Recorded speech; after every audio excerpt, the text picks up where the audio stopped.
बोलो तुलसी महारानी की जय। हरी हरी तुलसी गोरी गोरी राधा, हरी हरी तुलसी गोरी गोरी राधा, दोनों ने बांट लिया श्याम आधा आधा, दोनों ने बांट लिया श्याम आधा आधा।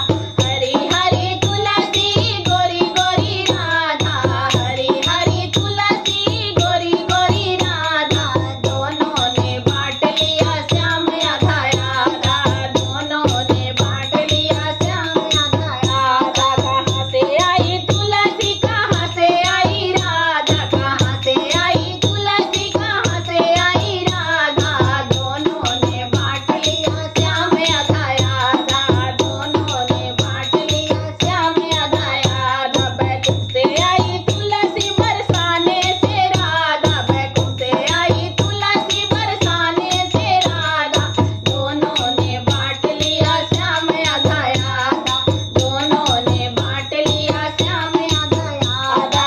हरी हरी तुलसी गोरी गोरी राधा, हरी